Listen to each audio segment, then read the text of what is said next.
Graça e paz. É bom estar aqui e partilhar a palavra de Deus, crendo na graça que nos alcança através dela, não do pregador, da palavra que é poderosa. Evangelho de João, capítulo 16. Evangelho de João, capítulo 16.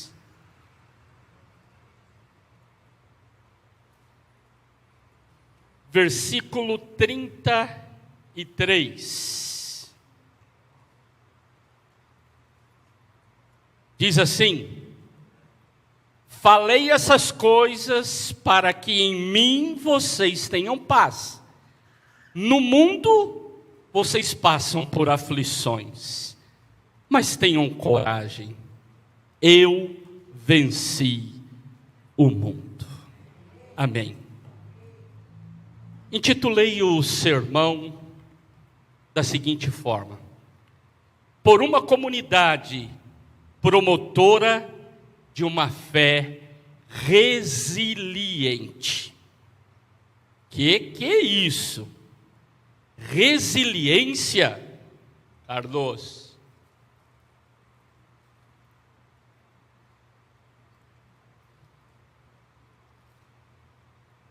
Resiliência é isso aqui, ó. Pressão, porém, a matéria volta ao seu estado original. Pressão, estado original. Resiliência vem do mundo da física, desse espaço em que você mede a matéria e a força de se recompor ao estado natural. Fala-se da capacidade elástica do material. Capacidade elástica do material. Mas nós não usamos isso só na física. Há outros campos do conhecimento que nós também utilizamos, que é a área da psicologia. Na psicologia nós também trabalhamos o termo resiliência. E resiliência na psicologia diz respeito à capacidade humana de extrair forças do seu íntimo para superar dificuldades. Uma outra possibilidade de definição: capacidade de resistir às adversidades humanas. Isso é resiliência. Por isso, nessa noite, eu quero propor a vocês olharmos pelo retrovisor, lá num passado bem distante de nós, na vida e história de alguns personagens bíblicos, que quem sabe possam ser exemplos a nos ajudar nessa importante tarefa da resiliência. Se lembram da história do José? Você quer ler a história do José? Está em Gênesis, dos capítulos 37 a 50.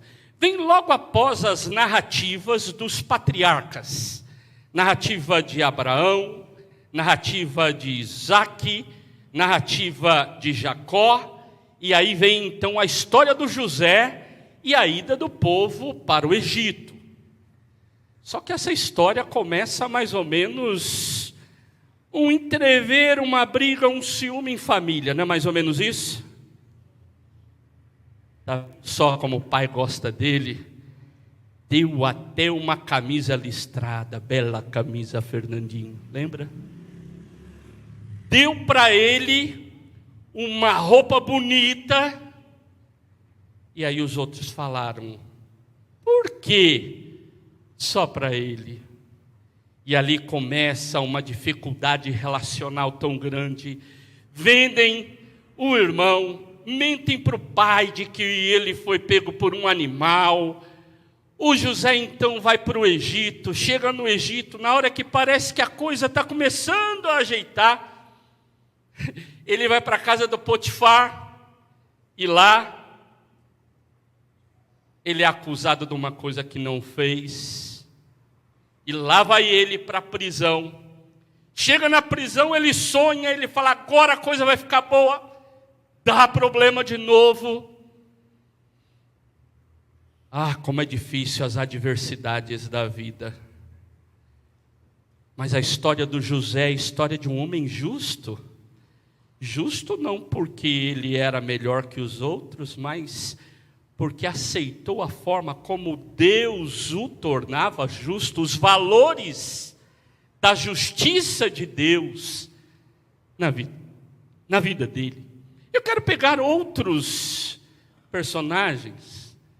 Aí eu já estou falando do momento da história em que esse povo já havia constituído uma nação, monarquia, mas perderam a monarquia e agora estavam submissos, escravos a um outro povo, estavam no exílio. E lá no exílio, jovens que eram tementes a Deus, de repente são pressionados a fazer algo que eles não acreditavam ser o certo. Quando tocar a música, e aí vem, é interessante o estilo literário do povo hebreu, porque ele é repetitivo, né? Quando você lê o texto bíblico lá em Daniel 3, não é como em português. E aí, após tocar todos os instrumentos, não, repete tudo. Após tocar o pífaro, isso, aquilo, outro, as pessoas deveriam se prostrar diante da estátua que o rei fez. Mas tinham 3 meninos lá que eu vou falar, viu? Eles resolveram não se dobrar. Sadraque, Mesaque e Abidnego. Tem hora que fazer a coisa certa dá problema. Mas esses meninos mantiveram-se firmes no projeto de obedecer a Deus. Diz a Bíblia que eles foram lançados na fornalha de fogo ardente. Essa é a expressão hebraica. Fornalha de fogo ardente. Até quem foi jogar eles lá dentro da fornalha, de tão quente que ela estava, porque queriam que algo acontecesse rápido, diz o texto sagrado que morreram. Mas eles não ficaram nem chamuscados, não foi isso? Havia alguém junto com eles na hora da luta. Não eram 3? Por que vejo 4? E um com a aparência do Filho do Homem? Não estamos livres da fornalha, mas temos a promessa de alguém que está conosco na hora difícil. Uma outra história, imagina uma garota, de bem com a vida, fazendo as coisas direitinho, toda pimposa, alegre, feliz, Jerusalém, ou ali em Israel, chega um anjo bonito, belo, formoso, fala, menina, você está grávida.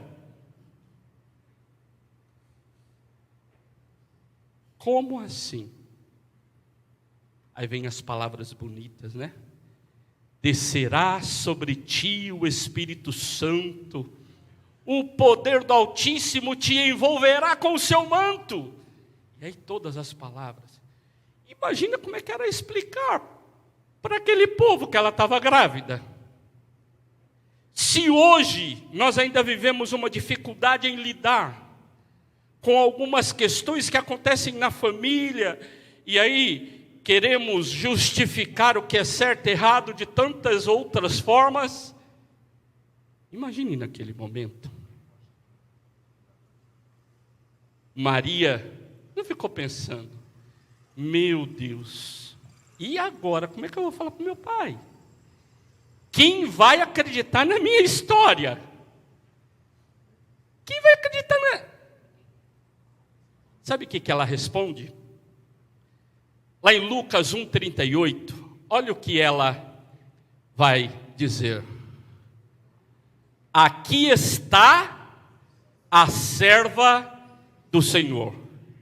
Que aconteça comigo o que você falou. Essas foram as palavras dela. Vai ser difícil? Vai. Mas a vontade de Deus, estou dentro. Ele cuida de mim. Estamos falando da mãe do Senhor. Ela disse, vai ser difícil, mas que se cumpra em mim, conforme a tua vontade. Agora eu quero ler um texto um pouquinho mais longo.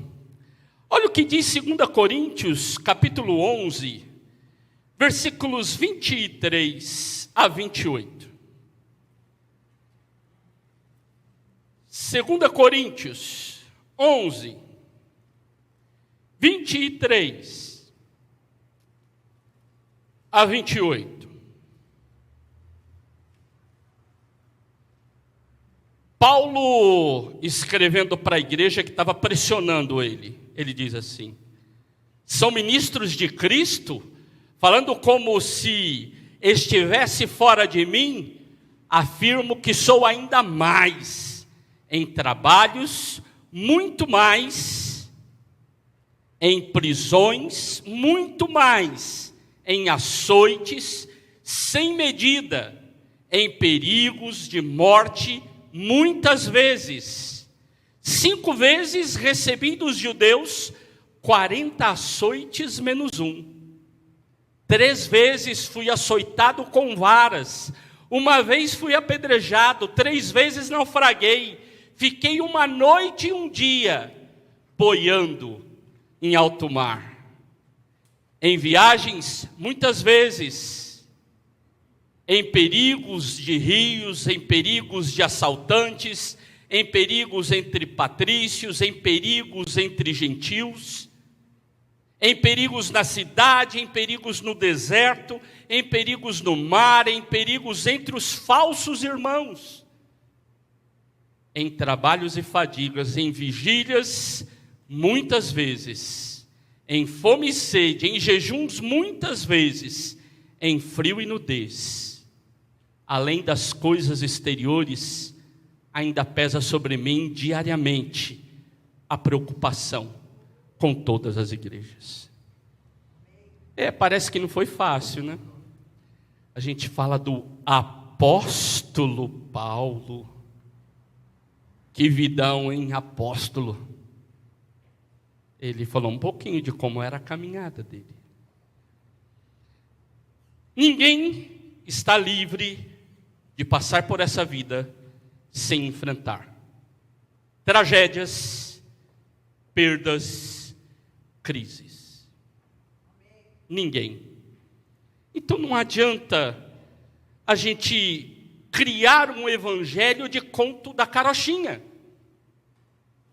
Um evangelho que não é verdadeiro. Do não tenho problema porque estou no barquinho de Jesus.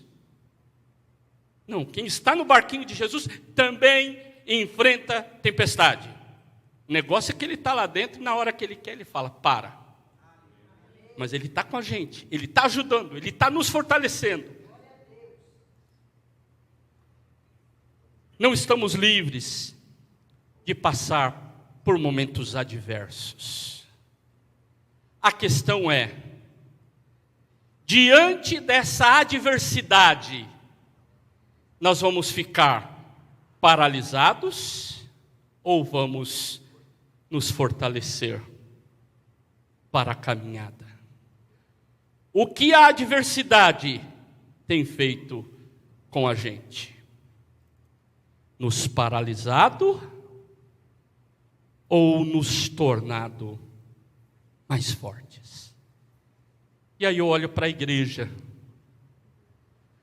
A igreja é espaço de promover nas pessoas essa força, essa energia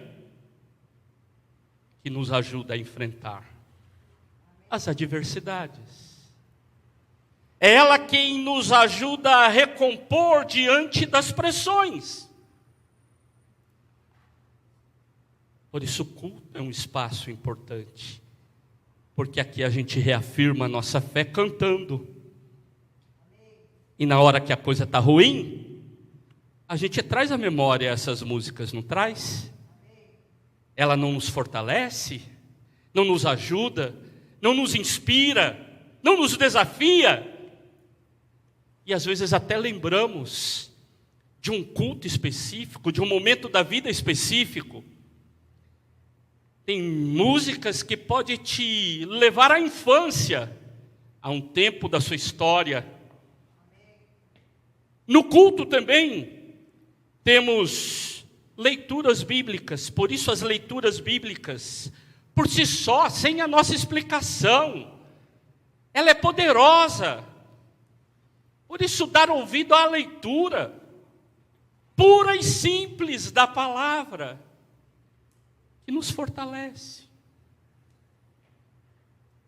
No culto também temos oportunidades de testemunhos, quando as pessoas falam dos acontecimentos em suas vidas. E que às vezes têm a liberdade de apresentar suas fragilidades. Porque eu acho que eu sou tão mais forte do que eu sou. O texto bíblico diz que na nossa fraqueza que impera o poder de Deus, não é isso? Os humilhados serão exaltados. É na fragilidade que algo acima de mim acontece. No culto também nós temos a palavra, a mensagem. Ela não é mais importante que o cântico, a oração, a leitura bíblica, o testemunho. Ela é parte integrante do culto. Então não tem o mais ou menos importante. O culto é culto. E ele todo junto pode ser um espaço de fortalecimento da resiliência. Eu brinquei com a Cláudia. Só de ver ela lá na página dela, fazendo os treinos que ela faz, eu já fico cansado. Gente, quando você precisa de se fortalecer, é o exercício que permite isso. Se no campo físico isso acontece, no campo psíquico, psicológico, espiritual, relacional, também. Por isso o culto pode ser esse espaço.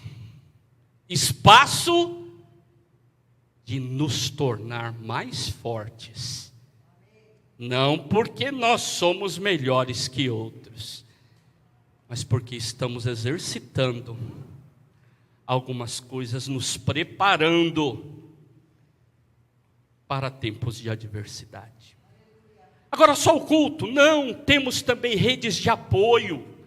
Como são importantes as redes de apoio dentro da igreja. E aqui eu quero chamar a atenção de algumas, por exemplo, as sociedades. As sociedades, os grupos societários, podem ser espaços de ajuda. Vamos fazer um momento gostoso de confraternização, onde a sociedade de mulheres estão aí auxiliando, ajudando. A sociedade de homens fez um churrasco e está responsável pelo culto do outro domingo. Os jovens vão ter encontro na sexta-feira. Nós também, por faixas etárias, podemos nos fortalecer por assuntos afins. Só os grupos societários? Não. Grupos de visitação, quem sabe abaixou um pouquinho, né? Nós já fomos maiores investidores nessas ações de visitação. Hoje também em baixa, e aí como professor de teologia na área de pastoral eu falava muito. Sobrecarregou a ação do pastor ou da pastora local, porque aí ficou somente na mão do clérigo, da clériga, essa ação. Mas a visitação ela é importante, ir junto a pessoas que estão precisando de uma visita.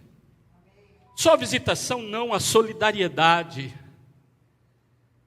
Como é importante a solidariedade, a ação social. Temos uma AMAS aqui, temos uma comunidade de fé que investe em ações sociais. E podemos ajudar pessoas a atravessarem tempos de adversidade. O sofrimento é uma realidade que toca a todas as pessoas indistintamente. E na igreja esse assunto chega com uma naturalidade. Porque quando a pessoa fala assim, estou precisando de uma visita, nem sempre é para falar das coisas boas. Porque quando é para falar das coisas boas, fala, vamos lá em casa tomar um cafezinho? Mas quando fala, estou precisando de uma visita. Quando alguém te procura e fala assim, estou precisando de oração, pode crer. Quando alguém solicita para você, ou a pessoa fala, eu queria visitar sua igreja, a maioria das vezes é porque alguma coisa ruim, difícil está acontecendo. Então precisamos de ser mais sensíveis ao sofrimento do outro. Eu, pensando em como agir e trabalhar de forma ilustrativa, pensando no desafio para a comunidade que nós temos, eu pensei assim, como que eu posso lembrar os irmãos e irmãs da importância do estar juntos? E eu me lembrei que a gente pode pegar uma vareta de churrasco, de forma ilustrativa, e quebrá-la com muita facilidade.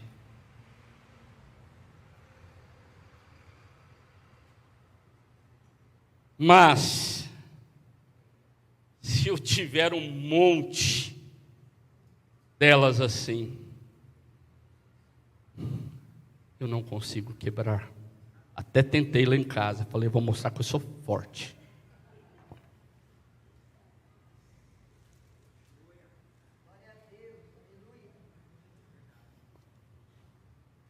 Juntos somos mais fortes. É na relação com Deus, no propósito de resiliência, de dizer, Senhor, me fortalece. E na relação com a comunidade, que nós podemos encorajar uns aos outros, nos solidarizar para enfrentar as tempestades da vida. E aí o apóstolo Paulo em Gálatas 6:2 diz assim, levem os fardos pesados uns dos outros. Levem os fardos pesados uns dos outros. Meu irmão e minha irmã, quer cumprir a missão de Cristo? Ame o próximo. Ame a Deus. Por isso, o que precisamos é de viver em companheirismo, companheirismo, juntos, para superarmos, porque há alguns momentos, um está frágil, o outro ajuda. Às vezes usamos só no casamento, porque se estiverem um só, mas quando tiver dois, aí um... Não, é em tudo. Em tudo. Quando temos companhia, somos mais fortes. A depressão nos leva ao isolamento. Pessoas isoladas precisam de ser resgatadas. Você quer ser resgatado? Invista no ministério de resgatar outros, na esperança que Deus levantará outros para resgatar você. Deus quer nos tornar um povo forte, mas não é um poder de mando, de ficar falando, o Brasil é do Senhor Jesus, aleluia, temos poder, estamos no Planalto. Poder para servir, poder para cuidar, poder para pastorear quem sofre. Deus quer fazer um milagre na tua vida. Deus quer fazer um milagre através da tua vida. Você quer ver isso acontecer? Muito fácil. É dizer: Senhor, conta comigo. No que depender de mim, eu vou ajudar os outros. Estou na confiança de que o Senhor vai levantar pessoas para me ajudar, porque a coisa está difícil. Deus nos ajudará.